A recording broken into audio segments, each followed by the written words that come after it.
Hey, good morning, everyone, and a warm welcome to another edition of my morning mantras. I'm in Gurgaon today. As you know, I have now shifted to India for the last almost 20 months, and it's a beautiful sunny day. I mean, one of the things I love about our country is that you get the full spectrum of seasons, and you experience that nature in its full form, right?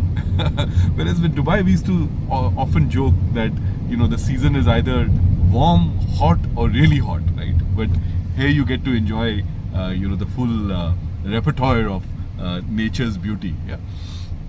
So as I said in the last one, I thought I'll read out a few interesting excerpts or uh, topics out of my book Accelerated Digital Transformation.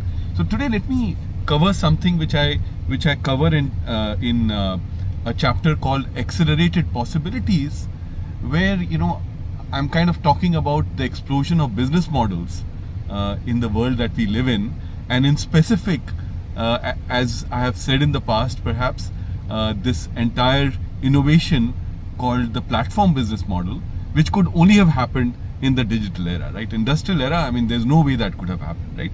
So I'm on page 55, yeah, and let me just read out a few interesting parts of the book which talk about the platform business model, right? So although there has been an explosion of business models, the platform business model had the most profound impact in the digital era, right? Brian Arthur's seminal 1996 article, I would suggest everybody has a look at that, in the Harvard Business Review. So Brian Arthur, 1996, Harvard Business Review, highlighted the tectonic shift from supply-driven economics of scale to demand-driven, increased returns driven by network effects. So if you've studied economics, as I have, there was this whole concept of economies of scale driven by the supply side. But Brian talks about the increasing returns, almost the infinite possibilities due to network effects on the demand side, right? That perspective and insightful postulation underpins the strategic shift in the digital era from pipeline to platform business models.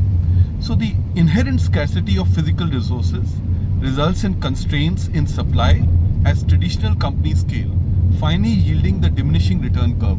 If you remember, that curve, it used to nicely curve upwards when scale happened. But given the physical constraints around physical resources, right, you would always see at a certain hyperscale a diminishing return. The curve always kind of curved downwards, right, from the peak. But on the other hand, digital resources are infinitely abundant, right? Peter Diamandis talks about this, the era of abundance, right? So, but digital resources like this, I mean, there is, there's some constraint on computing, but we can scale infinitely, right? Hence, they pose no such constraints, finally yielding increasing returns as network effects kick in and result in the winner takes most markets, right?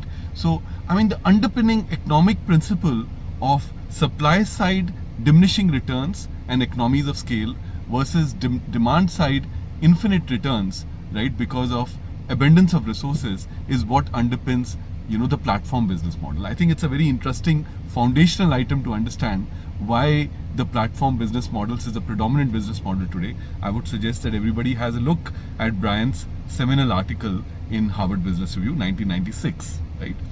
Now, as a result of this, both in market valuations and outcomes, platform business models are eating traditional pipeline models for lunch, right? I really believe in that, right? Now, maybe a bit more. There was another great, kind of author I quote, an expert, Sandeep Paul Chaudhary. I would suggest that you read up his book.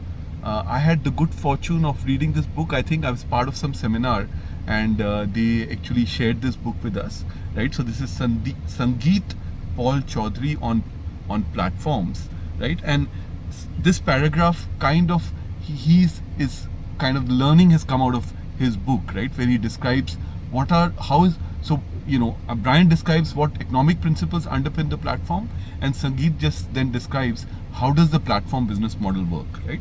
So, at the heart of platforms is a value creating interaction. This interaction needs to be orchestrated for network effects. The keyword here is orchestration, right? I mean, that's fundamental, right? There is, in the pipeline business model, there is no such concept of orchestration, but in the platform business model, you've got to orchestrate this value creating interaction, right? The core value within the interaction is created by the participants of the network and not the owner of the platform. I mean, what a fundamental change, right? I mean, typically if you produce cars, right, the core value comes from the producer of the cars, right?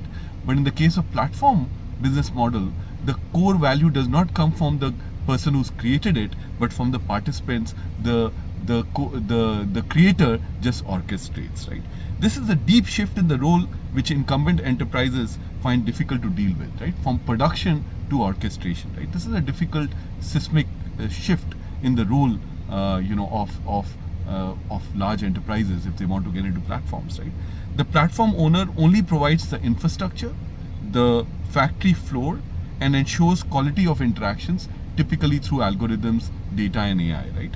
The participants are the ones who actually create value using this factory floor. Yeah?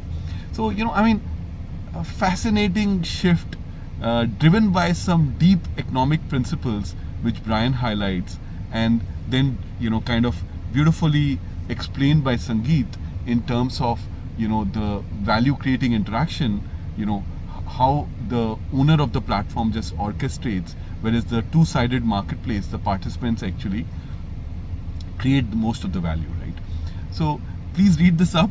If you get some time, you can also kind of read up Accelerated Digital Transformation, my book, which in this topic, in this chapter called Accelerated Possibilities, the first possibility I cover is this potential for business models, right? And as I close this, one challenge I always face, and I am asked about platform business models, but hey, we don't want to become an Amazon, we cannot become an Alibaba. After all, platform business models also, there is another mantra that winner takes all or winner takes most.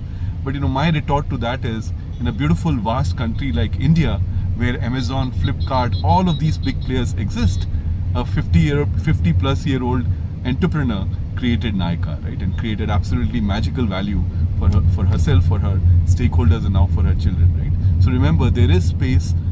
It is just the mindset which sometimes limits us, and the ability to kind of look at this with open minds, right? So thank you very much, folks, for spending time with me. I now go into office, and you take care and have a great morning ahead. Bye bye.